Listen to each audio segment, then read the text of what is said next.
Good afternoon and happy Tuesday. Today is Tuesday, December 1st. It is #Giving Tuesday, and we are so excited that you are joining us now and today for our first ever virtual career fair. For those of you joining for your first video today, we are the Illinois Science and Technology Institute. We are a STEM education-focused nonprofit, stated and living in Chicago, but really serving the state of Illinois. My name is Becky Goldberg. I'm one of the program managers, and I'm thrilled to be joined today by Brittany Magill, who's a food scientist and flavorist in training, joining us for this perfect lunchtime highlight of innovation. Throughout our virtual career fair today, we are celebrating the fact that innovation is everywhere. It is not confined only to a laboratory or only being in a school building or office, but it's about the people behind it. So with that, I'm going to pull on Brittany to introduce herself. And she's going to talk a little bit about this idea of flavor chemistry. So Brittany, thank you so much for joining us again. A perfect time for this lunch hour. How are you today? I'm doing well. How are you? I am good. We are so excited to hear from you and learn more about this industry, kind of blending food and science together. Just as a reminder for everyone tuning in, we are all about extending the definition of what STEM can be. So showing opportunities like what Brittany does to our students to really provide access and exposure to STEM options, both locally and nationally. So if you are interested in supporting our work, there will be a link for our Giving Tuesday donations page that will be put in the comments page. But with that, I'm going to turn it over to Brittany. Awesome. Thank you so much. Hello, my name is Brittany Magill, and I'm a food scientist at Abelei in training, or at Abelei, and I'm also a flavorist in training. Abelei is a female-owned flavor supplier, which is pretty cool. I love working for an all-female CEO. We provide flavors for food, beverage, nutraceuticals, so kind of like protein powders or protein bars in pharmaceutical companies. We're a very small company. We probably have about 18 people on site on any given day and about 22 people total. I recently got married back in August, so this is my husband and this is my little puppy Charlie. He's the friendliest mini golden doodle you will ever meet. He loves everyone, loves to play. So before I get started into what I'm doing now, I kind of wanted to talk about how I got here. So I've always been very interested in science. One of my first memories was with my dad when he took me to Bring Your Child to Work Day. Not sure if those still happen anymore, but it was a very prominent memory of my life. He worked for an aerospace company and he had a handful of experiments we could participate in. They took us through the lab. We got to put on their bunny suits. We got to play with liquid nitrogen and make ice cream in it, and we got to experience infrared technology. From there, my interest never really stopped, as science was always one of my favorite classes in school. In high school, you're kind of always posed with this question of what do you want to do for a career? What do you want to do with your life? What are you majoring in? And while this can be daunting, like as a 16, 17, 18-year-old, I knew what I didn't want to do. I didn't want to be sitting in a cubicle staring at a computer for 8 hours a day, and I knew that I wanted to be running experiments in a lab. I'm from Cincinnati, where the headquarters of Procter & Gamble is located. They are the makers of Tide, Crest, Pantene, and tons of other household names.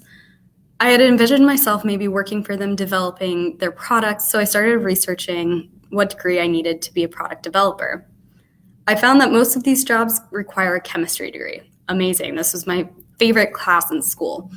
So I decided to major in chemistry. And honestly, while this was extremely scary because chemistry is such a hard major and you hear the horror stories of organic chemistry being a weed out class and stuff, I was so excited to pursue this passion in science.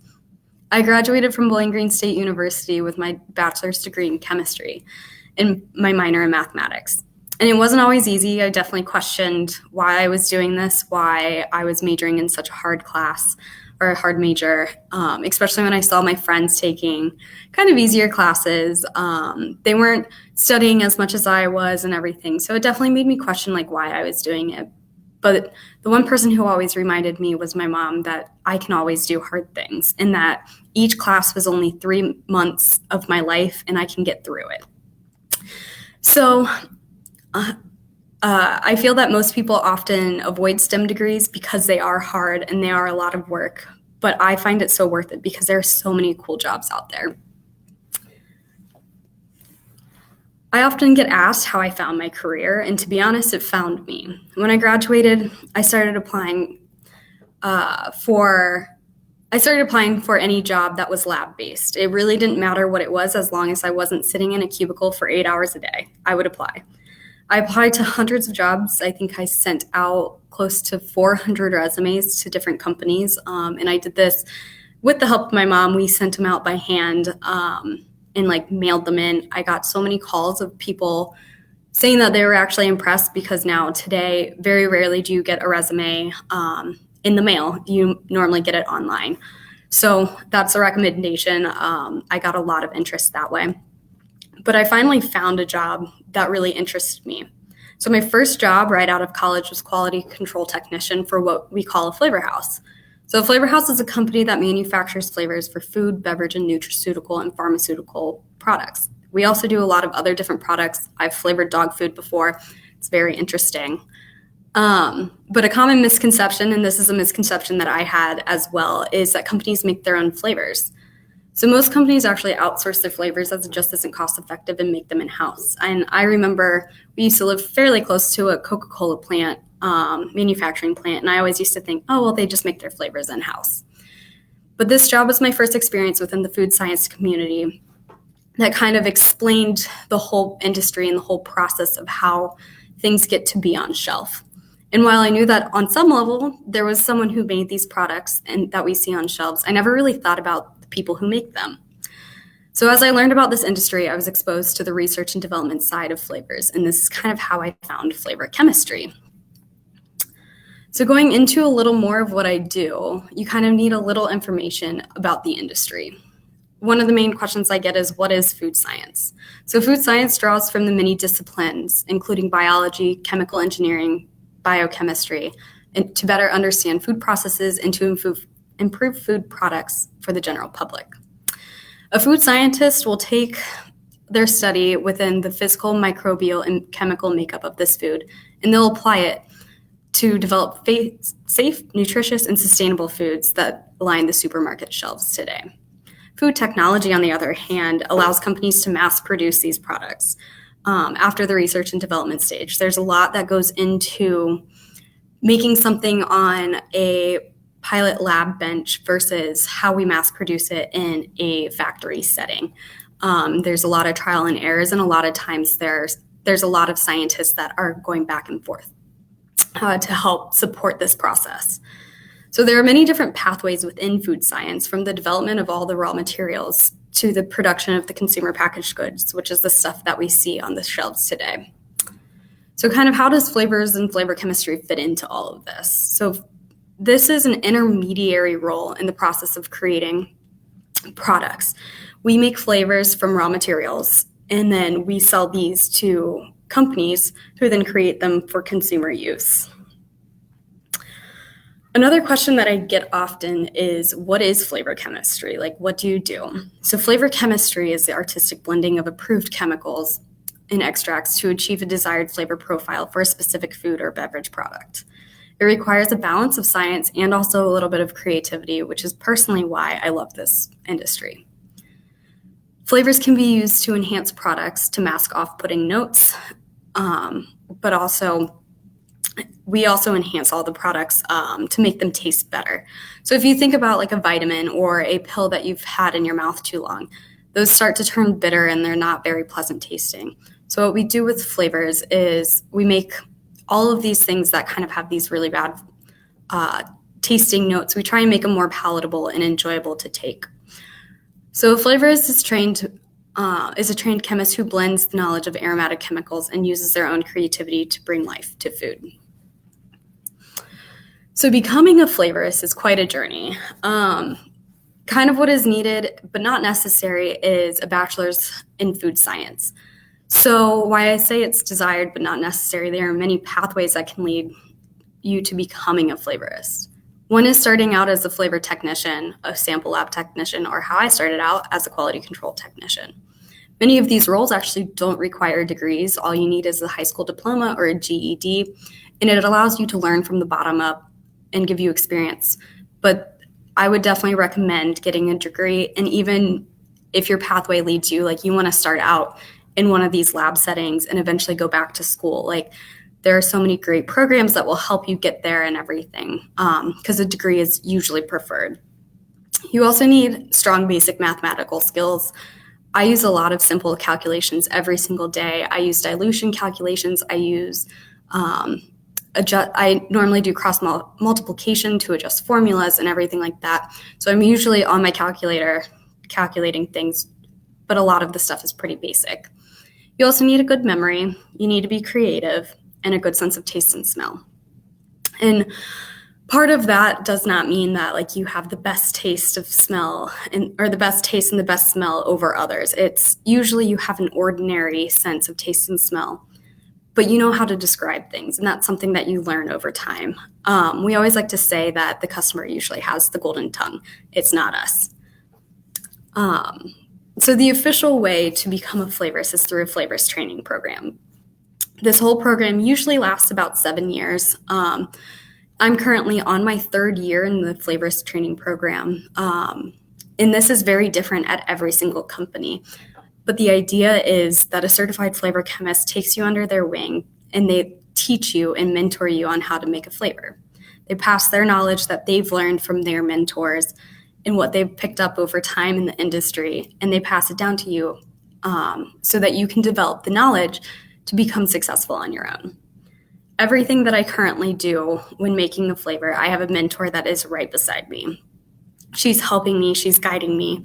She has a wealth full of knowledge. It's crazy. I aspire to be like her. But as I get stronger in my knowledge, she allows me to take control in the development process. She's my go-to person when I have questions and guidance on developing a flavor. There really is no official course that you can take to become a flavor chemist. You can't go to grad school for this. It's really everything is done in-house. And the reason is that the flavor industry is a very secretive industry. It's really interesting once you get into it, but everything, it's like, well, this is how we do it, and this is how I was taught to do it. And it's just, everything is done in-house to protect the secrecy of the industry secrets. A large part of my training is learning the chemicals and how to use them in the flavors. So how they smell, how they taste, how to describe them. And this is where a good memory comes into play. Every single day, my mentor and her other trainee and we review 2 different chemicals. We call this our chemical review, and this helps broaden our knowledge. We're learning how to taste and describe the smell of a chemical, which helps a flavorist describe what they're tasting in a flavor and associates those descriptors to chemicals. So as I'm tasting a flavor, I might taste it and I might smell it and I'll think, I'm getting a creamy note from this. And then I go back to all of my training and everything like that, and I'll be able to pull out what chemicals do I describe with this creamy dairy-like note. And I'll kind of screen them, and then I can add them into the flavor. And if I like it, then I'll go with it. If I don't like it, then I'll move on. So also, in order to become a flavor chemist, you must be reviewed by the Society of Flavor Chemists Board. This is kind of very scary. It's a couple of 4-hour interview program, exam, whatever you want to call it. I know that there is a written test and also like a interview part of this, but at the same time, no one really knows what to expect because it is an industry secret. So you just kind of have to prepare for the best that you can and hope that you have the knowledge to be able to pass this. But the first review is after 5 years of an apprenticeship under your certified flavorist. An apprentice member is someone who's not yet ready to be fully on their own, but they have the working knowledge of flavor creation and the curiosity to learn. This is kind of your way of stating to the board that like, hey, this is what I want to do. Like, I'm committed to this. This is where I'm at, but I want to continue on. So I hope to apply for my apprentice membership in a little over 2 years. We'll see. I'm not sure how COVID has impacted this, as I'm not sure if they're still doing these reviews right now. After 7 years of training and after 2 years of your apprentice review, you can apply to become a certified member, which is the end goal. Certified members have proven that they will be successful in their careers and no longer need to be supervised in creating a flavor. So I hope to achieve this in 4 to 5 years. And the purpose of getting your certification is most companies prefer to hire certified flavor chemists rather than people who have started training but not yet finished. Because again, you are proven that you have the knowledge that you can be successful and that you will be valuable for your company. According to the Society of Flavor Chemists website, there's only about 400 certified flavor chemists actively working today. So this is a very, very small field, which makes it highly competitive. And sometimes when you get into a flavor house, it could take a little while to get into the training program, but you kind of have to show your want and your need and your desire to do this and your desire and passion to learn. And once you kind of express that interest to a flavorist, usually they're the ones who kind of go to the company and say, hey, this is like who I want to mentor. I think they have strong credentials to become the next successful flavorist. So a little bit about how we make flavors. So kind of the world is made up of chemicals, aka chemical compounds, including the food we eat. I think the biggest pet peeve of mine is when someone looks at a package of food and they're like, oh, that's made up of chemicals. Well, of course it is. Everything is made up of chemicals. Even water is a chemical. So the aromatic chemicals are what gives food its flavor and what flavorists use to make their flavors. The chemicals in our food aren't very concentrated, which is kind of why we have the need for making flavors. So if you think about it, it's not very practical if you wanted to squeeze a strawberry to give a drink a strawberry flavor. Think of how many strawberries we would need to squeeze in order to flavor everything that is strawberry flavored. There's just not enough in the world, not enough space in the world to be able to do that with everything that we flavor. A flavorist will create a concentrated flavor, and it makes it more cost-effective and efficient for use. This also allows the product to be consistent in taste and smell every single time you open it. There are two main ways that we make flavors. The first one is simply by creation. So using the chemical knowledge that you learned during your training, you apply this to make a flavor. A lot of this is trial and error. You make a flavor, you taste it, and you tweak it. And you keep doing that until you become satisfied with the flavor at hand. The second way is done by duplication. So many times we'll get asked to make a flavor of something that's already out on the market. If you think about like the seltzer water aisle, how many seltzer waters there are and how many lime seltzer waters there are, or like orange seltzer waters. So we get this request a lot. Someone will be like, we like this flavor from this product. Can you match it? We have an instrument called a gas chromatography mass spectrometer that will analyze the sample for us. And there's a lot of science that goes into this, and this is something that a flavorist is expected to know. And if you do get a degree in chemistry, you'll learn the science behind it in that course, in one of your instrument courses as a chemistry major. But it can tell us what chemicals are used, and kind of we can make an educated guess on where to start in making the flavor. The end result is still done by trial and error. You're still tasting a lot of different things.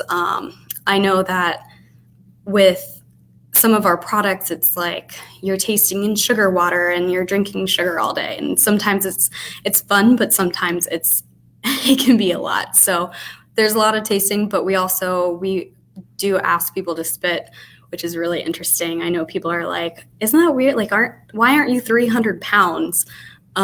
It's because a lot of the times we're not actually swallowing the flavor. We're tasting it, getting the profile, and we're spitting it.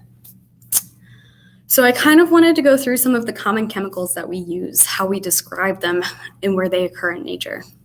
Let me check. My light just went off on one side. And where they occur in nature and where we possibly use them. This is a similar exercise that we do every day in our chemical review. And the cool thing about the potential use is it is in the eye of the beholder. There are many times when we're doing a chemical review and I can see it going into some flavor, but my mentor or her other trainee can see it going in a completely different direction. And this is kind of where the creativity comes in. So my first chemical is benzaldehyde. So this is a very, very common chemical that we use. We use it very often. And if anyone's taking chemistry, kind of the nomenclature behind this, you have the benzene ring with the aldehyde functional group, which is why it's called benzaldehyde. So this smells and tastes just like cherry. It's naturally found in cherries. It's also found in bitter almonds, apples, blueberries, tons of other different foods. This we commonly use as the main component in cherry and almond flavors because cherry and almond actually have very similar tastes, but it can also play a supporting role in red fruits flavors and berry flavors. The next one I have is gamma octalactone. So again, the nomenclature of it is an 8-chain carbon with a ketone functional group, octalactone. This is also a cyclical compound with, if you can see over here, so and that's where the gamma comes into. It's just the terminology of how it's positioned. So this tastes and smells like coconut. When you kind of get more into the aroma and into the taste, it kind of has a creamy, milky, and peach-like undertones. This actually is kind of surprising because it's not actually found in coconuts, even though it tastes and smells so much like coconut. It's found in apricots, blackberries, chicken, which is a very strange one, mangoes, and peaches. But because it does taste and smell like coconut, we use it in coconut. We also, it also plays a supporting role in peach, apricot, and dairy flavors. This last one is Cis3 Hexanol. This is also a very popular one, but this is also one of my favorite chemicals. Again, the nomenclature is a 6-chain carbon, same-sided double bond, which is where the cis comes from. The 6th chain is the hex, and then the alcohol functional group. So this is one of my favorite chemicals because it tastes and smells like fresh cut grass. I think one of my favorite parts of summer is the aroma of the fresh cut grass. And this is, if you were to describe one chemical of what that smells like, it is this. So this is also naturally found in tons of different foods. For example, it's found in apple, basil, grass, mango, olive. This is found almost everywhere. And so then because it's almost found in almost everywhere, it's also used in a lot of different flavors. And this one isn't as much of a main show type chemical. It's always a supporting role. And it is used to add freshness and greenness to fresh fruit flavors, green vegetable flavors, and stuff like that. Another descriptor on this is green. I don't know if you've ever had to taste a green banana versus a yellow ripe banana, but that's kind of what we mean by green. So it's not quite ripe, it kind of has that green note. So there are hundreds of chemicals that we work with to build flavors. And as flavorists, it's your job to learn these and continue learning because they're always coming out with new chemicals. The way that these chemicals taste, how they smell, how they work together is a main part of a flavorist's job. Some of these chemicals have a very prominent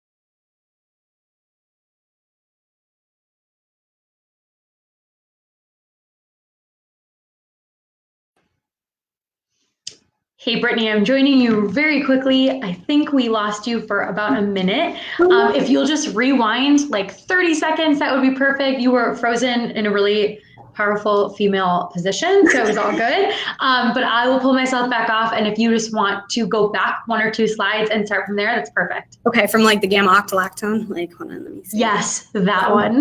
Perfect. All right. I can start there. All right, so gamma octalactone, so this is also a very prominent chemical. This tastes and smells like coconut. However, when you kind of get more into the aroma, you get it creamy and milky, and it almost comes off like a peach. This is naturally not found in coconut, which is always really surprising. It's found in apricot, blackberry, chicken, which is very weird, mango, peach. It just kind of goes to show that these chemicals are literally everywhere in our food. But we do primarily use this for coconut. We will also use this as a supporting role for apricot, peach flavors, even dairy flavors, because it does lend a very creamy milkiness to it.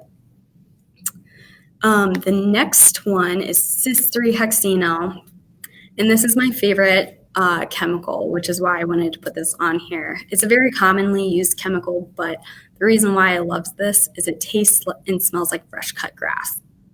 So kind of going back to the nomenclature of this, you have the 6-carbon chain, which is the hex, the same-sided double bond, which is the cis and the ene, and then you have the functional group of the alcohol, which is the ol, so Cis3 Hexanol. So this is a very prominent chemical found in so many different food groups. It's found in apple and basil and mango and olives, and like I said, it's found almost everywhere. And it's similar to it being found in nature. We also use it almost everywhere. But this isn't a main type of note. This is more of a supporting role in flavor creation. So we use this in fresh fruits and fresh vegetables, and they lend a green note. And when I mean green, if you think of the difference between a green banana and a yellow ripe banana, the green note is in that like unripe, that not quite there. It kind of again has that grassy green taste to it. So there are hundreds of chemicals that we work with to build flavors. And as a flavorist, it's your job to learn and continue learning because new chemicals are discovered every single year. And these chemicals, you learn how to taste and smell and how they work with each other. Some of these chemicals have very prominent roles, like the Benzaldehyde and the gamma octalactone, and we call these the backbones of flavors. But the real creativity comes from the supporting chemicals. They allow the flavorist to make a flavor to be the best in their eyes. Some days it's just duplicating a flavor, but we do get a lot of creative projects, like creating a chocolate-covered pretzel. So I hope this kind of gives you some insight on a very large but rarely thought about industry. If you have any more specific questions, I'm more than welcome to answer.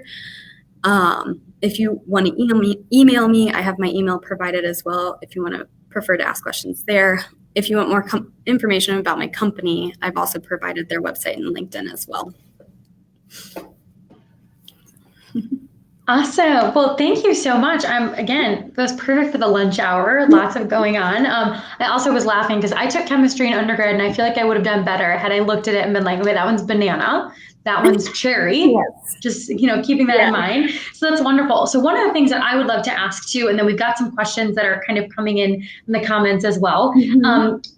The way that you are able to articulate a note or a flavor, from what I understand from what you kind of just said, it takes a lot of hands-on experience. It's not something you can just read about and say, this is the flavor, it's acidic and it's bright and whatever. It really is kind of trial by error. So can you tell us a little bit more about that process too? How did you learn even the words to start describing those types of things? How do you articulate yourself on a daily basis when you have these taste tests? So a lot of times, again, this comes with like working with your flavorist. And when I first started like describing, it was more so what I described as like, what does this remind me of? So sometimes like there's something that we actually tasted today and I said wet jungle. Like that was just what it like reminded me of. And it was kind of when you get more into that and you start to learn, like you kind of follow in your flavorist like footsteps in their lead. And for her, it was like, okay, this is like dirt. Like if you can imagine like working in the soil, like when you're outside gardening, it's dirt. It's like dirt. It's like earthy. It's soil-like. So really like there are no wrong descriptors. It's just learning kind of how you describe something and versus like how like other people around you describe things. And you kind of learn like working with people, you kind of learn like their language and like they learn your language as well. Awesome. And then a question that's in the chat I want to highlight. This is from Sarah Pare-Galiabov. She mentions at one point you shouted out that flavorists will help prospective flavorists contact employers or learn about the career. Can you speak a bit more about how mentorship factors into the career as a whole, as it's such a small community? Yes. So usually it's more so within your company. I know that when I was wanting to become a flavorist, just kind of the desire, I talked to my boss about it. And so she kind of was the one who was like, all right, this is like kind of where we can move you to help you like gain experience and gain knowledge that will help lead you into a flavorist career. And so then once I moved here to Chicago, and again, same thing, I kind of told them, it took me a couple years, like it took me about 2 years or 3 years, I guess. So 2 years as a quality technician and then 1 year as a food scientist solely. And then again, I kept bringing it up like, hey, this is like exactly what I want to do. This is like the direction that I want to go into. And so she connected me with the flavorist and everything. And, she was kind of the one who brought up the flavorist training program, kind of showed me the ropes of how a lot of this works.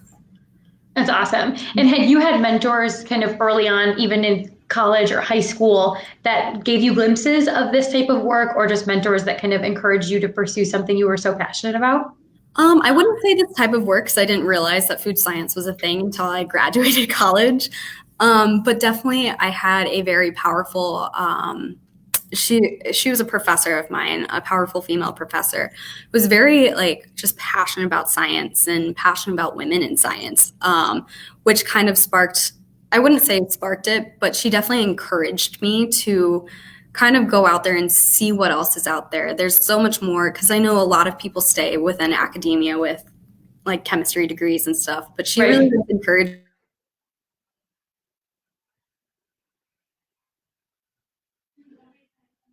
go with it with all of your heart, you know. I love that. And I love your mom too, that you shared in the beginning. Like your mom told you could do hard things. It's 3 months, although those chemistry classes definitely are hard. So we're glad you stuck it through and that you were here to kind of share your tale. Well, that's all the questions I have. Are there any other kind of pieces of wisdom or just something you want to leave our students or our community with before you kind of step away? I think just going back to you can do the hard things, like that was what got me through, was honestly my mom. Like she was just like, you can do these hard things. It's only a short amount of time. Like this time is going to pass. Where would you rather be in the next 4 years? You know, like, would you rather have your chemistry degree or would you rather like do something else? You know, and it's like, that's kind of like what pushed me through to the end is like, you know what, this is only 4 years. These 4 years are going to pass no matter what. Right. So I might as well just do it and, you know, suck it up and do it. And then at some point, like I will reach my goal. And so I love that. And that's a great reminder, again, for our community, for our students in this era of shifting education landscapes and COVID, like they can do hard things. Our teachers can do hard things. Mm-hmm. And we are so excited to feature innovators like you who have done hard things and who, again, are sharing their pathway to STEM and their experiences. So thank you so much. And I'd also love to invite you to stay for a moment. For all of our viewers, we are going to do our noon raffle. And I'm going to keep Brittany on just because I love her energy and I'm going to keep her on here. So we're going to do 2 raffle drawings.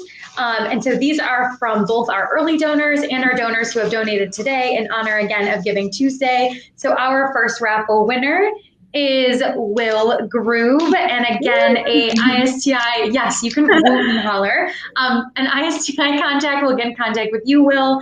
And then our second raffle winner. And then as a reminder, you can still donate. The link is in the comments. We have another raffle at 5 o'clock to end out our day. And the next one is Susan Rowe. You are a raffle winner. So wonderful. Thank you so much. Brittany, again, thank you for sharing your path. You are such an innovator. We can't wait to see what cool flavors come out that you've created. If anyone has further questions, drop them in the comments. We'll make sure they get to Brittany. Otherwise, she shared her contact information. And everyone have a wonderful day. We'll be back on here at 1 o'clock.